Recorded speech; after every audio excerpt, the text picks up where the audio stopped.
Assalamualaikum warahmatullahi wabarakatuh. Salam sejahtera bagi kita semua. Izin memperkenalkan diri, nama Nindya Prajaraka Nipohan, NPP 300080, absen 7 dari kelas E4.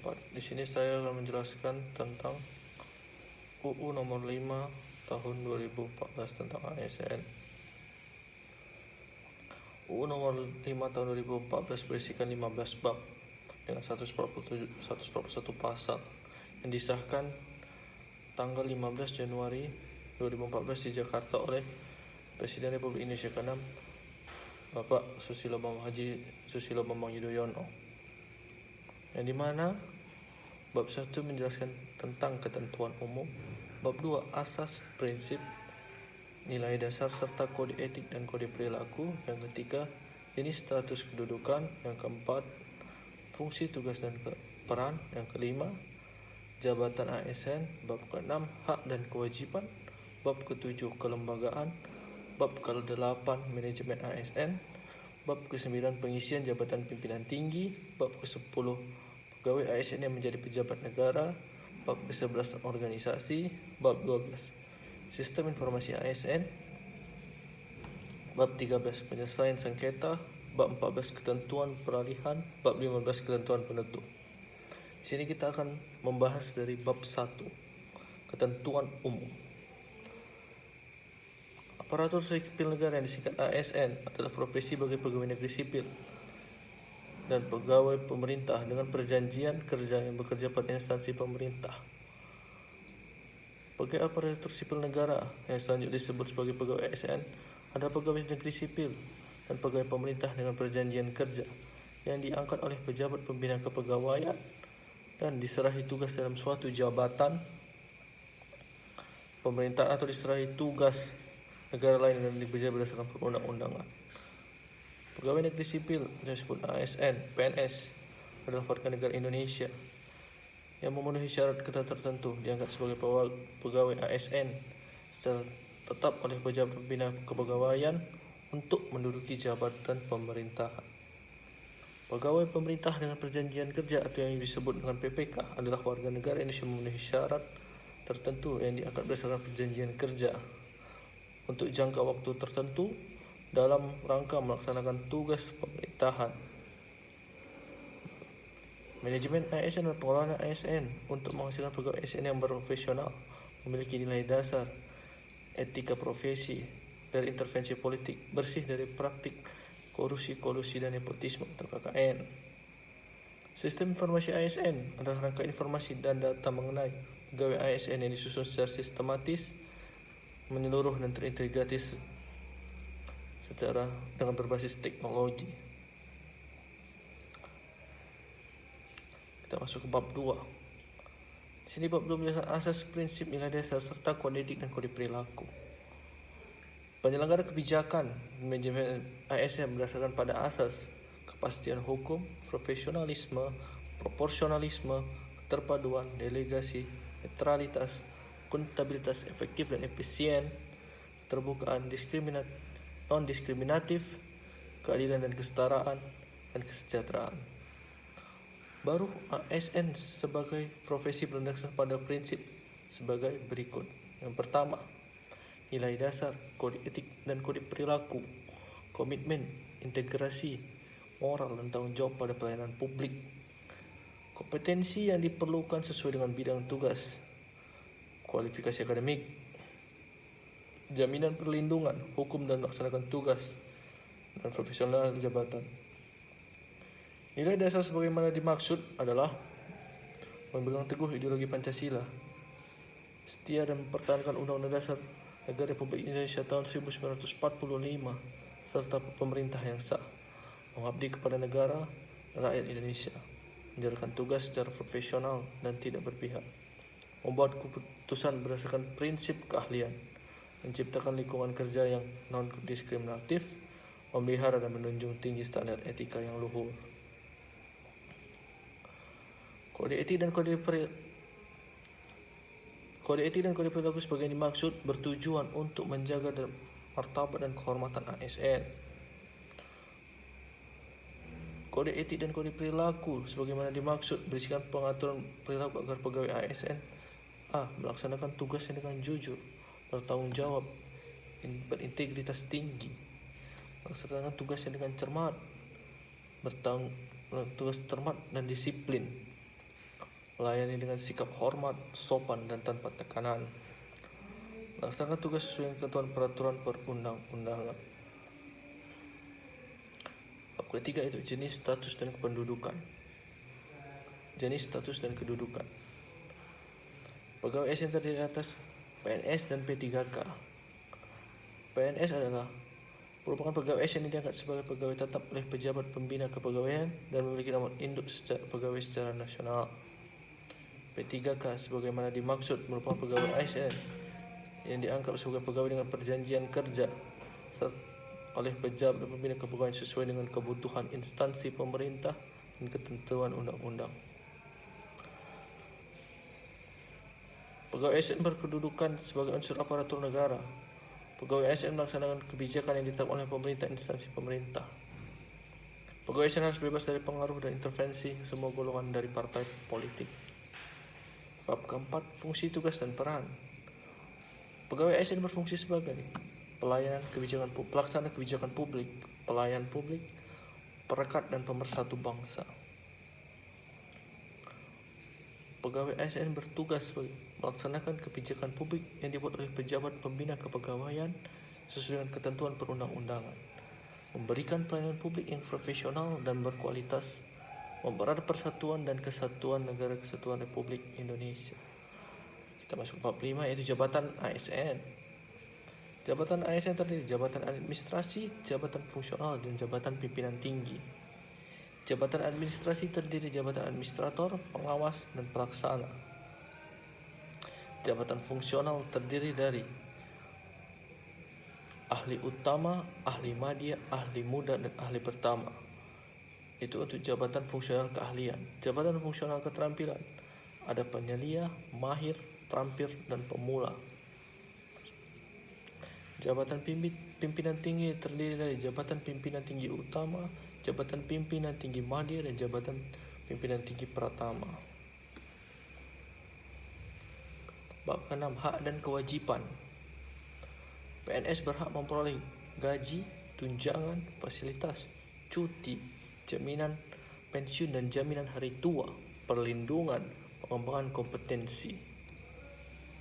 Sementara PPK berhak memperoleh gaji dan tunjangan, cuti, perlindungan, dan pengembangan kompetensi. Di sini terdapat perbedaan, yaitu di mana PNS mendapatkan jaminan hari tua dan jaminan pensiun, sementara P3K tidak dapat jaminan.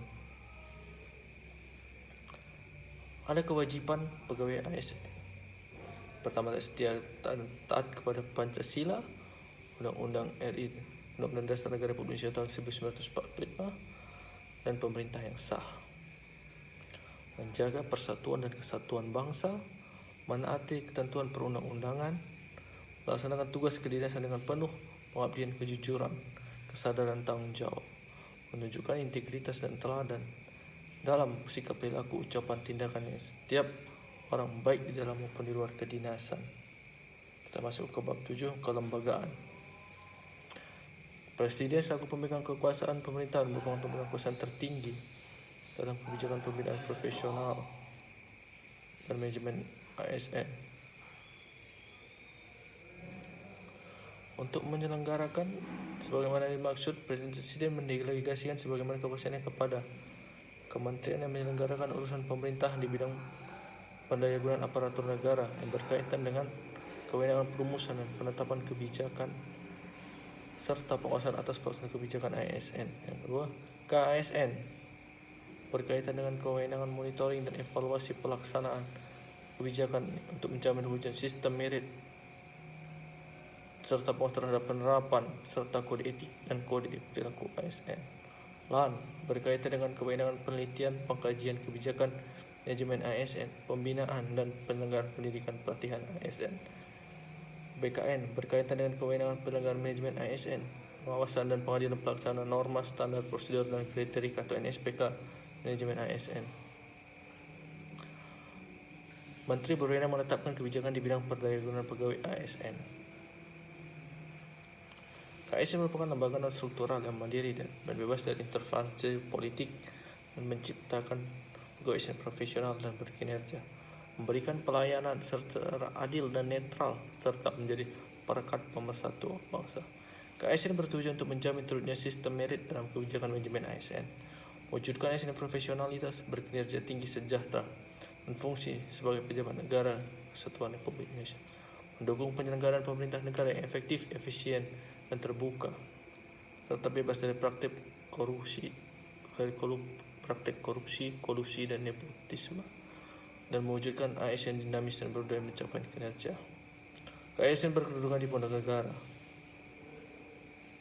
KASN bertugas menjaga netralitas pegawai, melakukan pengawasan pembinaan profesi ASN, melaporkan pengawasan evaluasi pelaksanaan kebijakan manajemen ASN pada Presiden.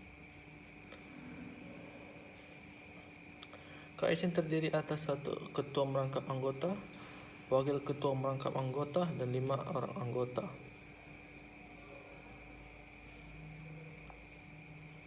Anggota KASN terdiri unsur pemerintah atau non-pemerintah.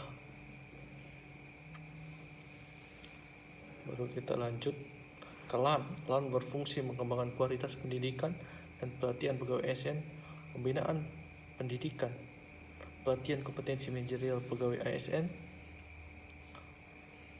dan bertugas untuk meneliti, mengkaji, dan melakukan inovasi manajemen ASN sesuai dengan kebutuhan kebijakan, membina, menyelenggarakan pendidikan, dan pelatihan pegawai ASN berbasis kompetensi.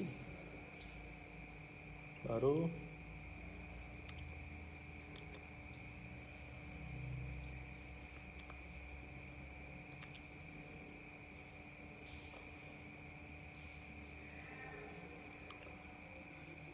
kita masuk ke BKN. BKN memiliki fungsi sebagai pembinaan penyelenggaraan manajemen ASN, penyelenggaraan manajemen ASN dalam bidang pertimbangan teknis formasi, pengadaan, perpindahan antar instansi, persetujuan kenaikan pangkat dan pensiun, dan penyimpan informasi pegawai ASN yang telah dimutakhirkan oleh instansi pemerintah, serta bertanggung jawab atas pengelolaan pengembangan sistem informasi ASN. BKN bertugas mengendalikan seleksi dan calon pegawai ASN, membina, menyelenggarakan pelatihan kompetensi, serta mengevaluasi pelaksanaan penilaian kerja pegawai ASN oleh instansi pemerintah. BKN sebagaimana dimaksud berwenang mengawasi dan menilai pelaksanaan NSPK atau norma standar prosedur dan kriteria manajemen ASN.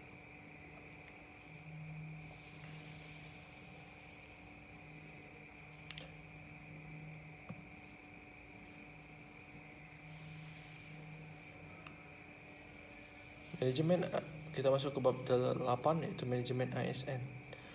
Manajemen ASN diselenggarakan berdasarkan sistem merit. Manajemen ASN meliputi manajemen PNS dan manajemen P3K.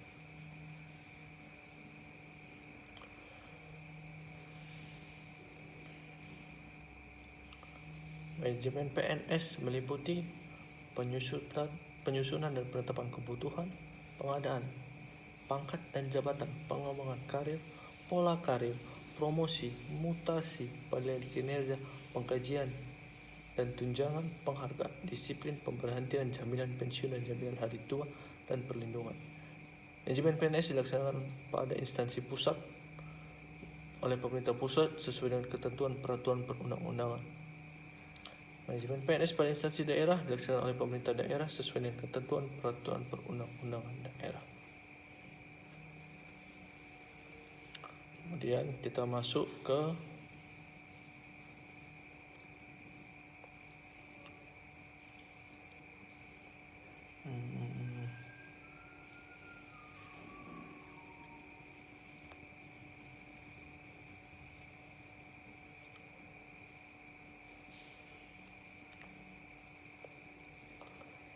pemerintah wajib memberikan perlindungan berupa jaminan hari tua, jaminan kesehatan, jaminan kecelakaan kerja, jaminan kematian, dan bantuan hukum.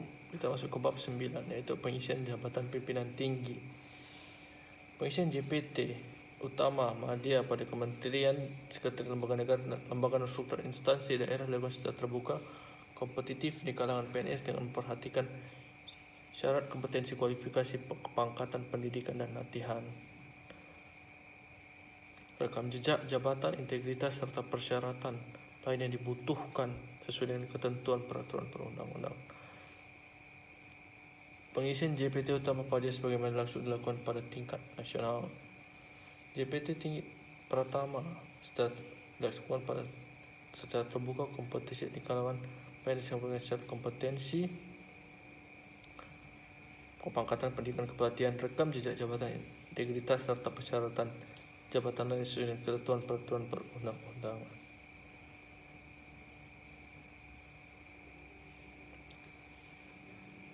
Baru kita masuk ke bab 10, pegawai ASN yang menjadi pejabat negara. Pegawai ASN yang dapat menjadi pejabat negara sebagai dimaksud yaitu Presiden dan Wakil Presiden, Ketua dan Wakil Anggota MPR, Ketua dan Wakil Ketua dan Anggota DPR, Ketua dan Wakil Ketua, Ketua Muda Hakim Agung serta Mahkamah Agung pada Mahkamah Agung, serta Ketua Wakil Ketua dan Hakim semua badan peradilan kecuali Hakim ad hoc, Ketua dan Wakil Ketua Anggota Mahkamah Konstitusi, Ketua dan Wakil Ketua Anggota BPK, Ketua dan Anggota Komisi Yudisial, Ketua dan Wakil Ketua KPK, Menteri Jabatan setingkat Menteri, Kepala Perwakilan Republik Indonesia yang berkedudukan sebagai Duta Besar luar biasa dan berkuasa penuh, Gubernur dan Wakil Gubernur, Bupati Wali Kota, Wakil Bupati Wakil Wali Kota, pejabat negara ini ditentukan oleh undang-undang. Baru kita masuk ke bab 11, organisasi. Pegawai ASN berhimpun dalam wadah Korps Profesi Pegawai ASN Republik Indonesia. Korps Pegawai ASN Republik Indonesia memiliki tujuan menjaga kode etik profesi, standar pelayanan profesi ASN, mewujudkan jiwa korps sebagai pemersatu bangsa. Baru kita masuk ke bab 12, sistem informasi ASN. Untuk menjamin efisiensi, efektivitas dan akurasi pengambilan keputusan dalam manajemen ASN dilakukan sistem informasi ASN. Diselenggarakan secara nasional pada terintegrasi antar instansi pemerintah. Untuk menjamin keterpaduan dan akurasi data dalam sistem ASN, setiap instansi pemerintah wajib mempertahankan data secara berkala dan menyampaikan kepada BKN. Sistem sebagaimana dimaksud berdasarkan teknologi informasi yang mudah dipublikasikan, mudah diakses, memiliki sistem keamanan yang dipercaya. Data pegawai ASN ini sebagaimana yang dimaksud meliputi A. Data riwayat hidup, riwayat pendidikan formal dan non-formal, riwayat jabatan dan kepangkatan, riwayat penghargaan tanda jasa atau tanda kehormatan, riwayat pengalaman organisasi, riwayat gaji, riwayat pendidikan, riwayat daftar penilaian dan prestasi kerja, surat keputusan kompetensi dan riwayat pendidikan dan latihan. Kita masuk ke bab 13, penyelesaian sengketa. Sengketa pegawai ASN diselesaikan oleh upaya administratif. Upaya administratif sebagaimana terdiri atas keberatan dan banding administratif. Baru kita masuk ke bab ke-14, ketentuan peralihan. Pada undang-undang ini mulai berlaku Undang-Undang Nomor 11 Tahun 1969 tentang pegawai dan pensiunan janda duda pegawai, Lembaran Negara Republik Indonesia tahun 1969 Nomor 42, tambahan Lembaran Negara Republik Indonesia Nomor 2906 dan peraturan pelaksana tetap berlaku sampai ditetapkannya peraturan pelaksana dari undang-undang yang mengatur tentang program pensiun PNS.